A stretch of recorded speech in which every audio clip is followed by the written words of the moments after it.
جو اللہ کی مقدس محترم ترین کتاب ہے، جس میں کسی قسم کا شک کرنا، غلطی کے بارے میں تصور کرنا بھی گناہ ہے، اس لیے کہ یہ وہ کتاب ہے جس نے دعویٰ یہ کیا ہے کہ اگر یہ پہاڑ پر نازل ہو جاتی تو پہاڑ ریزہ ریزہ ہو جاتا۔ یہ اتنی عظیم کتاب ہے کہ اس کتاب کی حفاظت اللہ نے خود اپنے اوپر لی کہ میں اس کی حفاظت کروں گا۔ اور آپ دیکھیں اس کے پہلے بہت ساری کتابوں کا نزول ہوا، لیکن حالات زمانہ کے ساتھ ساتھ وہ ساری کتابیں ختم ہو گئیں۔ توریت کا نام و نشان نہیں رہا، زبور والوں نے اسے مٹا دیا، انجیل والوں نے انجیل کو مٹایا، یعنی ہر امت نے خود اپنی کتابوں کو ختم کر دیا۔ اور ایسا نہیں کہ قرآن کے بارے میں لوگوں نے کوشش نہیں کی ہے، اسے بھی مٹانے کی کوشش کی گئی، لیکن خود خدا نے کہا کہ نحن نزلنا الذکر ونحن له لحافظون، کہ ہم ہی ہیں جو ذکر کو نازل کرتے ہیں اور ہم ہی اس کی حفاظت بھی کریں گے۔ بہرحال یہ قیامت تک کے لیے یہ قرآن مجید دشمنوں کے شر سے محفوظ ہے، اسے کسی قسم کے کسی طریقے سے کہیں سے بھی اس میں کوئی کمی لانے کا شائبہ ممکن بھی نہیں ہے۔ اب یہ قرآن کا دعویٰ، میری عادت ہے کہ میں اپنے موضوع پر گفتگو کرنے سے پہلے بس چند لمحے قرآن مجید کی فضیلت کے عنوان سے، کیونکہ ہماری قوم قرآن سے دور ہوتی جا رہی ہے۔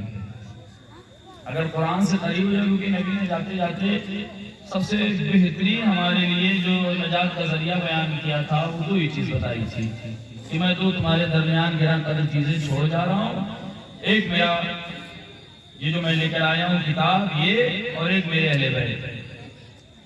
اور ظاہری طور پر اگر میں دیکھوں تو یہ دونوں دھیرے دھیرے چھوٹ رہے ہیں۔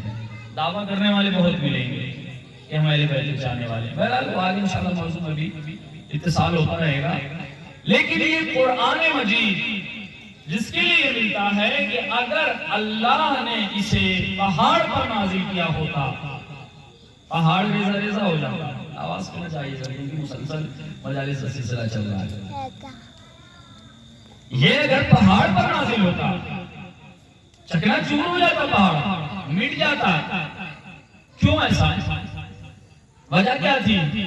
یہ پہاڑ اگر اس پر قرآن مجید کا نزول ہو جاتا تو پہاڑ کا خاتمہ ہو جاتا، یہ ریزہ ریزہ ہو جاتا، ضرور میں تبدیل ہو جاتا، یہ چکنا چور ہو جاتا۔ سبب کیا ہے؟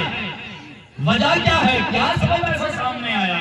بھائی وہی قرآن مجید میرے طاقوں پہ رکھا ہوا ہے، مسجدوں میں رکھا ہوا ہے، الماریوں میں رکھا ہے۔ آپ نے کسی نیوز پیپر میں سنا کہ کسی کی مسجد میں قرآن رکھا ہوا تو پوری مسجد ڈھہ گئی؟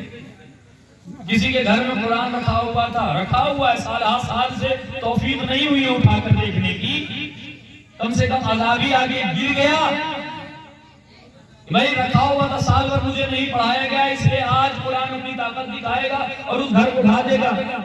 بھائی گھر بھی نہیں گرا، مسجد بھی نہیں گری، لوہے کی الماری جو پتھر سے بنائی ہوئی ہے، ہلکی سی ہے، کوئی تھوڑا سا طاقتور آدمی ہو تو ایک پتھر لے کے اسے ٹیڑھا کر سکتا ہے۔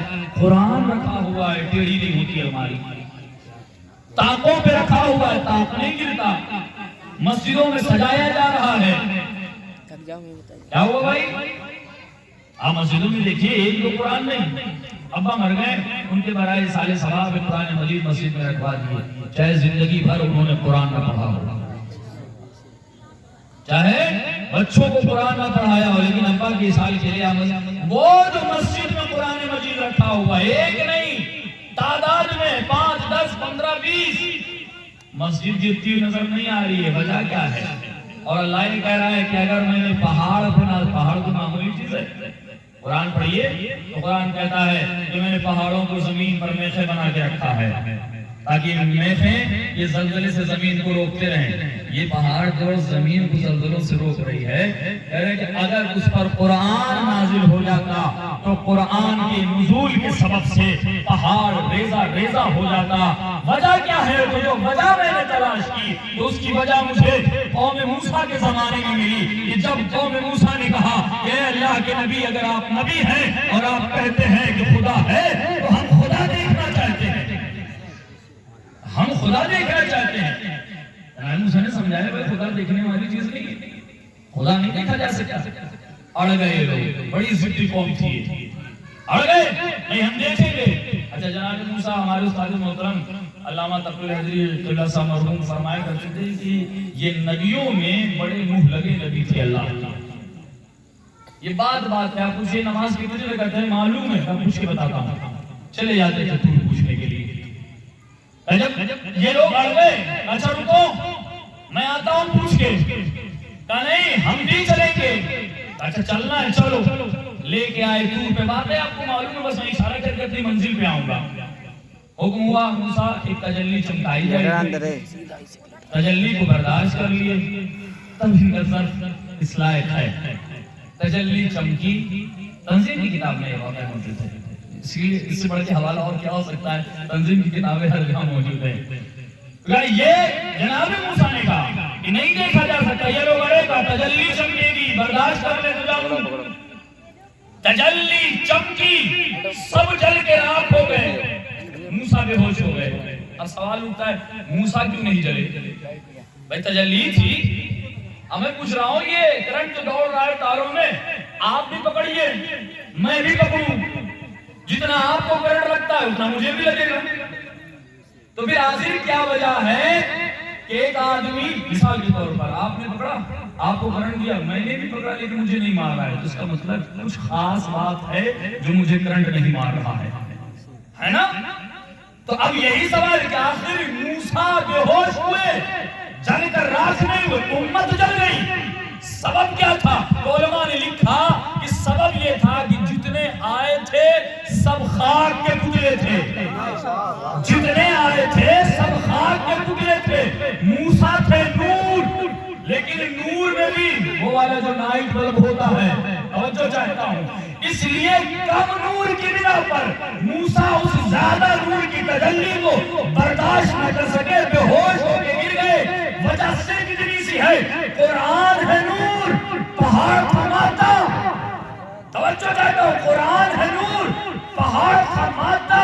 اگر نور مادے پر اترے تو نور کی طاقت یہ ہے کہ مادے کو بکھیر کے رکھ دیتا ہے. ایک مسئلہ حل کر رہا ہوں، مادے کو بکھیر کے رکھ دیتا ہے، یعنی نور وہی اترے گا جہاں نور ہوگا. توجہ چاہتا ہوں، نور وہی اترے گا جہاں نور ہوگا. دنیا یہ کہتی ہے کہ نبی نور کے ہے یا خاک کے ہے، نبی نور سے بنے یا خاک سے بنے. لوگ یہ کہتے ہوئے نظر آئے نبی ہم جیسا تھا. اگر تم جیسا ہوتا، اگر نبی تم جیسا ہوتا تو وہی انجام ہوتا جو موسیٰ کی قوم کا ہوا تھا، وہی انجام ہوتا جو پہاڑ کا ہوتا. پتہ یہ چلا یہ قرآن جس کے سینے پہ نازل ہوگا وہ مادے کا نہیں ہوگا، نور کا ہوگا. صلوات پڑھیں محمد والا.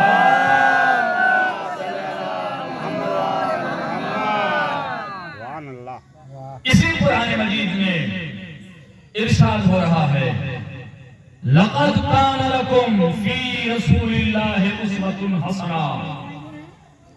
بالتحقیق یقیناً میں نے تمہارے لیے اپنے رسول کی زندگی کو نمونۂ عمل بنایا ہے. میں نے اپنے محبوب کی زندگی کو تمہارے لیے آئیڈیا بنایا ہے، نمونۂ عمل بنایا ہے، اسوہ حسنہ بنایا ہے. یعنی مطلب اس کا یہ ہوا کہ تمہیں وہی کرنا ہے جو میرا نبی کرتا ہو. توجہ چاہتا ہوں، تمہیں وہی کرنا ہے جو میرا نبی کرتا ہو. تمہیں قرآن مجید کہہ رہا ہے. اب آیت اٹھا کر نہیں قرآن مجید میں ما آتاکم الرسول فخذوہ، جو کچھ میرا رسول تمہیں دے اس کو لے لو، وما نہاکم عنہ فانتہوا، اور جس چیز سے میرا پیغمبر تمہیں روک دے رک جاؤ۔ اللہ نے کہا میں نے اپنے حبیب کی زندگی تمہارے لیے نمونے عمل بنائی ہے، ان کی زندگی کو دیکھو، ان کی زندگی کے اعتبار سے عمل کرو۔ اب ہمیں نبی کی سیرت کا مطالعہ کرنا ہے کہ نبی کی زندگی ہے کیا۔ اور میں اکثر اس طرح جملہ کہا کرتا ہوں کہ اگر دنیا سیرت پیغمبر پر یکجا ہو گئی ہوتی تو آج مسلمانوں کا اتنا برا حال نہ ہوتا۔ اس لیے کہ ہم دعویٰ تو کرتے ہیں کہ ہم نبی کے چاہنے والے ہیں، ہم دعویٰ تو کرتے ہیں کہ ہم نبی کے ماننے والے ہیں، ہم دعویٰ تو کرتے ہیں کہ ہم ان سے عشق کرتے ہیں۔ عشق کا تقاضا کیا ہے؟ محبت کا تقاضا کیا ہے؟ محبت کا تقاضا یہ ہے کہ جس سے آپ محبت کرتے ہیں اس کے کردار کو اپنے وجود میں سما لیجیے، اسے عشق ہے۔ میں آپ کو مثال دیتا چلوں، اور بڑی دنیاوی مثال ہے نوجوانوں کے لیے بہرحال، کہ آج اگر آپ کو کسی سے عشق ہو جائے دنیا میں، ظاہری طور پر معصوم امام پیغمبر کی بات نبی نہیں کر رہا ہوں، دنیا میں کسی سے عشق ہو جائے، کوئی کسی سے محبت کرتا ہو، نتیجہ کیا ہوتا ہے؟ جس سے محبت کرتا ہے اسی اعتبار سے اپنی زندگی کو چلانے لگتا ہے۔ مثال دوں آپ کو، بہت پہلے آپ نے دیکھا ہوگا، ہم نے بھی دیکھا ہے کہ ہمارے نوجوان بھلے سے چاہے دبلے پتلے ہوں ہاتھ کیوں کر کے چلتے تھے؟ پوچھا کیوں بھائی؟ سلمان بھائی چلتے ہیں۔ توجہ چاہتا ہوں، یہ ساری مثالیں میں ایک منزل پہ آپ کو لے جانا چاہتا ہوں۔ کیوں؟ اس لیے کہ یہ وہ اس طرح سے چلتے ہیں۔ اچھا اب ایک فیشن چل گیا ہے جس سے غریبوں کو بھی بڑا سکون مل گیا ہے۔ وہ کون سا فیشن؟ اچھا بھلا انسان تھا، لیکن جب دیکھا ہم نے تو یہاں سے اتنا پینٹ پھٹا ہوا ہے، یہاں سے اتنا، ہم نے اپنے زمانے میں دیکھا بچپن میں اگر پھٹ جاتا تھا تو بچے گھر سے باہر نہیں نکلتے تھے۔ آج لوگ پھاڑ کے نکلتے ہیں، بھائی کتنے کا خریدا؟ کا 1000 روپے کی جنس خریدی ہے، لیکن کیا پھٹا ہوا ہے؟ کیوں پھٹا ہوا ہے یہ؟ وہ فلاں صاحب پہنا کرتے تھے، ان کی نقل انہوں نے فلاں فلم میں پہنی بنا لی، جو دیکھتے ہیں جانتے ہوں، میں تو نہیں دیکھتا ہوں، لیکن جو دیکھتے گا وہ فلاں فلم میں انہوں نے پہنی تھی، اس لیے اب نوجوانوں نے اسی اعتبار سے جنس پہننا شروع کر دی۔ علماء کہتے کہتے بیچارے تھک گئے کہ بھیا داڑھی رکھا کرو، لوگوں نے نہیں رکھا، لیکن جیسے ہی کسی صاحب نے ٹیڑھی تکونی داڑھی رکھی، نوجوانوں میں داڑھی کا فیشن شروع ہو گیا۔ داڑھی کا فیشن شروع ہو گیا۔ بھائی یہ کیوں؟ علماء نے حدیثیں سنا ڈالی، روایتیں سنا ڈالی، قرآن پڑھ ڈالا، گھول کے پلانے کی کوشش کی، اب بھی مسلمان بن جاؤ، اب بھی سیرت پیغمبر پہ عمل کر لو، ابھی کسی معصوم کا قول سن لو۔ یہاں تک کہ علماء نے یہ کہہ کے سنایا کہ سید سجاد نے کہا کہ اگر کسی کے گھر میں گانے کی آواز آتی ہو تو پھر مجھے اپنے بابا کا قاتل یاد آتا ہے، کوئی بغیر داڑھی والا ہو تو مجھے فلاں یاد آتا ہے۔ پھر بھی لوگوں نے نہیں رکھی، لیکن کسی نے کسی کرکٹ میچ میں ٹیڑھی سی داڑھی رکھی تو جتنے چاہنے والے تھے وہ بھی داڑھی رکھ کے چلے آئے۔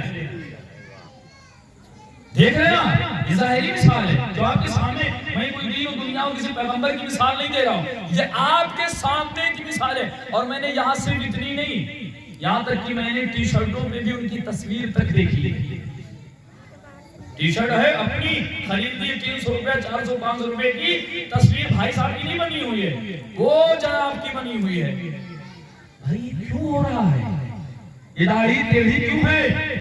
وہ نوجوان جس کے ماں باپ کہتے کہتے تھک گئے، علماء کہتے کہتے تھک گئے، داڑھی رکھنے کے لیے تیار نہیں تھا، آج وہ داڑھی کیوں رکھے ہوئے ہیں؟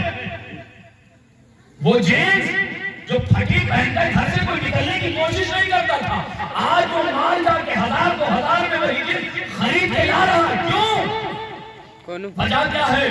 کہ چونکہ فلاں سے محبت ہے، فلاں سے محبت ہے، یعنی فلاں کی محبت اگر یہ کہتی ہے کہ میں پھٹا ہوا لباس پہن کے چلتا ہوں تو تم بھی چلو۔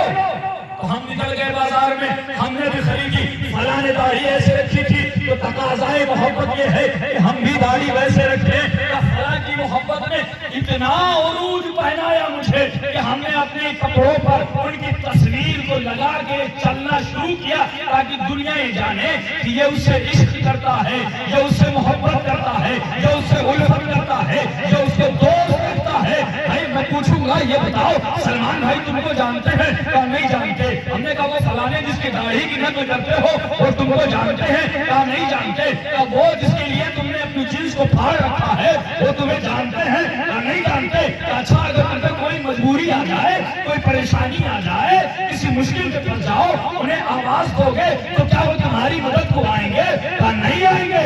یا جو تمہیں جانتا بھی نہیں، جو تمہیں پہچانتا بھی نہیں، جو تم کو پکارو اگر اسے تو وہ تمہاری مدد کو آ بھی نہیں سکتا ہے، لیکن تم کو اتنی محبت اس سے ہے کہ تم نے اس کو اپنے کردار میں رچا رکھا ہے، اپنے وجود میں بسا رکھا ہے۔ نہ وہ تمہیں جانتا ہے نہ وہ تمہیں پہچانتا ہے۔ میں تمہیں ایک ایسے معشوق کی طرف دعوت نہ دوں جو تمہیں جانتا بھی ہے، جو تمہیں پہچانتا بھی ہے، مشکل میں پھر جاؤ بلاؤ تو آتا بھی ہے۔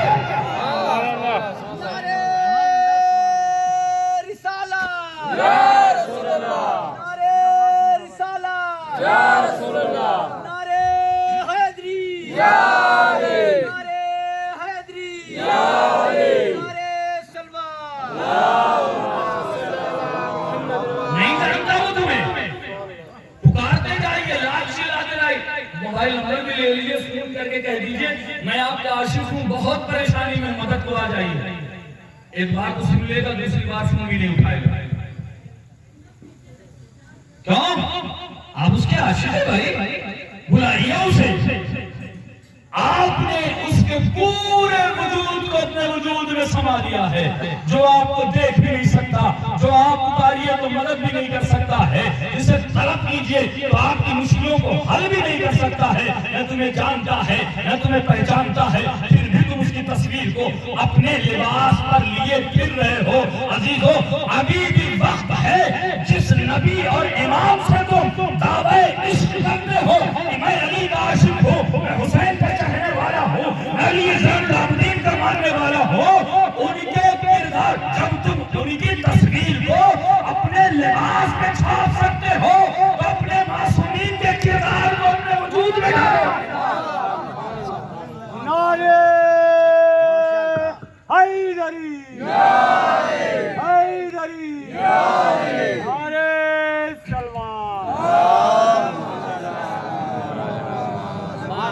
جیسے بہت تصویر لباس میں چھپ رہی ہے، تو اس لیے کہ یہ دلیل ہے کہ میں اس سے عشق کرتا ہوں۔ اس لیے چاہیے کہ اپنے کردار میں سیرت پیغمبر کو ڈال لو، اپنے کردار میں علی کی سیرت کو ڈال دو، اپنے وجود میں حسینیت کے کردار کو ڈال دو، اپنے سیرت میں علی زین العابدین کی سیرت کو لاؤ، اپنے وجود میں محمد باقر کی سیرت کو لے کر آؤ۔ اس لیے کہ تم نے داڑھی ٹیڑھی رکھی تو لوگ کہتے ہیں یہ اس کی نقل ہے، تم نے لباس کو پھاڑا تو لوگوں نے کہا یہ اس کی نقل ہے، تم نے بال بڑے کیے تو پتا چلا یہ اس کی نقل ہے۔ جب تم اپنے کردار کو علی کے کردار سے ملا دو گے تو جب چلو گے تو کہیں گے لوگ یہ علی والا جا رہا ہے، یہ حسن والا جا رہا ہے، یہ حسین والا جا رہا ہے، یہ نقوی جا رہا ہے، یہ زیدی جا رہا ہے۔ زیدی نام کے نہ بنیے، کردار کے بنیے۔ صلوات پڑھیں محمد والے۔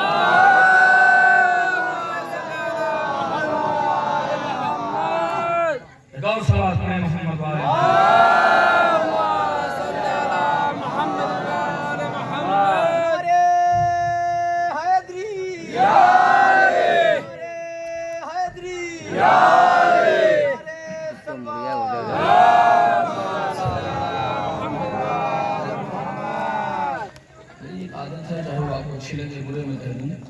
نعرہ حیدری کو لگائے تو کچھ سب مل کے بولا کیجیے۔ نعرہ حیدری،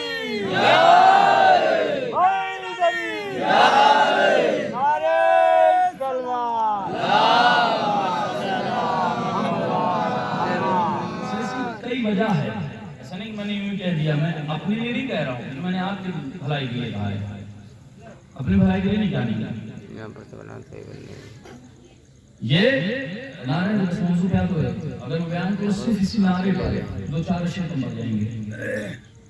یہ جو نعرہ ہے اب اسے معمولی نہ سمجھیے گا، اور یہ الزام ہے ہم پہ، تمام علی کے چاہنے والوں پہ، تمام امام حسین علیہ السلام کے ماننے والوں پہ یہ الزام ہے کہ یہ علی کے چاہنے والے ان کو جہاں موقع مل جاتا ہے کنارے حیدری لگا دیتے ہیں. صحیح ہے یہ الزام یا نہیں ہے؟ ہم قبول بھی کرتے ہیں کہ یہ صحیح بات ہے. ہمیں جہاں موقع مل جاتا ہے ہم یہ نعرہ لگاتے ہیں، لگاتے رہیں گے. کسی کی وجہ سے یہ نعرہ ہم پیچھے نہیں چھوڑ سکتے، نہ کبھی چھوڑیے گا. جانیں قربان ہوتی ہے تو ہو جائے، بچے قربان ہوتے ہیں تو ہو جائے، لیکن علی کے نام پہ کبھی سودا نہ کیجیے گا. کیوں؟ یہ ولولہ اٹھتا کہاں سے ہمارے دل میں، یہ جذبہ اٹھتا کہاں سے کہ جیسے ہی موقع ملا نہ رسم دیکھا، نہ بزم دیکھا، نہ جنگل دیکھا، نہ میدان دیکھا، جہاں موقع ملا نعرہ حیدر کی صدا گونجنے لگتی ہے. اس کا بھی تعلق ہمارا اسی دین سے ہے. ہوتا کیا ہے؟ آئیے چلتے ہیں. اب بولیا بستر باندھیے اپنا، اپنے تصورات کی منزل کو طے کرتے ہوئے 1400 سال کا سفر طے کیجیے. یہ نعرہ حیدری ہم لگاتے کیوں؟ وجہ کیا ہے؟ ہم کیوں نہ چاہیں تب بھی دل سے تڑپ اٹھتی ہو نعرہ حیدری لگا دیتے ہیں؟ اس کی وجہ کیا ہے؟ 1400 سال کا سفر طے کیجیے. آپ یہاں سے پہنچے کہاں؟ جو ہم نے پیچھے گھمایا پورا منظر، تو یہ سارے مومنین جنگ خندق میں پہنچے، جہاں ہمارا نبی کھڑا ہے. ایک کافر ہے جو نبی کے خیمے تک پہنچ گیا ہے، نیزہ مار کے کہتا ہے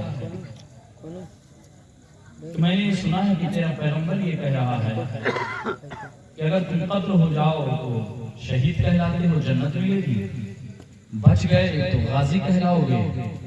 عمرو بن عبدود کہتا ہے آؤ میں آج جنت بانٹ رہا ہوں. آؤ یعنی آؤ میں آج سب کو قتل کروں، میں جاؤ سب کو قتل، آؤ میں آج جنت بانٹ رہا ہوں. اور اس نے یہ کہہ کے گستاخی یہ کی کہ نیزے کو خیمے پیغمبر پہ مار دیا. جیسے ہی خیمے پیغمبر پہ نیزہ مارا، رحمت للعالمین کے زبان اقدس سے جملہ نکلا، من لہذا القلب، کون ہے جو اس کتے کے مقابلے میں جائے؟ پیغمبر آپ رحمت للعالمین ہیں. پوری تاریخ اٹھا کر دیکھ لیجئے، نبی کی پیدائش سے لے کر 63 سالہ پوری زندگی میں آپ اٹھا کے دیکھ لیجئے، نبی نے اس جملے کے علاوہ کبھی کسی کو قلب کہا ہو؟ لفظ کتا، کون ہے جو اس کتے کے مقابلے میں جائے؟ اے اللہ کے پیغمبر آپ رحمت للعالمین، آپ کیوں کہہ رہے ہیں؟ آپ کی امت میں تو ایسے ایسے ہیں کہ ان کو ہزاروں آتی ہے، آپ ان سے کہہ دیجیے. یہ لوگ اچھی اچھی گالیاں کہیں گے، لیکن آپ رحمت للعالمین آپ کتا کہہ رہے ہیں. کیوں کتا کہہ رہے ہیں آپ؟ نبی نے ایک نسخہ دیا، بس اشارتاً کہہ کے گزروں گا. نبی نے اے اللہ کے نبی آواز آئی من لہذا کل، پیغمبر پوچھ رہے ہیں جاؤ، کوئی نہیں جاتا. کوئی ہے جس کتے کا منہ بند کرے؟ کوئی نہیں جاتا. ہر بار کی طرح وہی اٹھا جو ہمیشہ اٹھتا تھا، ہر بار کی طرح وہی اٹھا جو ہمیشہ اٹھتا تھا. لیکن معاملہ ابھی وہی آگے پھنسا ہے کہ نبی نے سے کتا کیوں کہا؟ دست ادب کو جوڑا. 1400 سال کا سفر ہے. علی عباس صاحب کے سامنے ہے، ختم مرتبہ آپ کے قدموں میں سر رکھ کے پوچھتا ہوں، آپ رحمت للعالمین ہیں، آپ نے اسے کتا کیوں کہا؟ آپ نے تو بڑوں بڑوں کو معاف کر دیا ہے. کسی نے کوڑے پھینکے، کسی نے گندگی پھینکی، کسی نے آپ کو پریشان کیا، اتنے پتھر مارے جاتے تھے کہ آپ کے جبین اقدس سے اتنے خون بہتے تھے کہ آپ کے نالے اقدس آپ کے خون سے تر ہو جایا کرتی تھی. پھر بھی آپ نے کبھی کو کسی کو کتا نہیں کہا. اس نے صرف نیزہ مارا ہے. نیزہ مارنے کی اتنی بڑی سزا کہ آپ کہہ من لہذا القلب، کون ہے جو اس کتے کے مقابلے میں جائے؟ نبی سے جیسے سوال ہوتا ہے آواز آئی خوفنی علی بابی من یخوف المعصوم علی بابہ فہو کلب. یہ آپ لوگوں کے لیے اشارہ بھی ہے. پیغمبر فرماتے ہیں خوفنی علی بابی، اس نے میرے خیمے کے دروازے پر آ کر مجھ محمد کو ڈرانے کی کوشش کی ہے.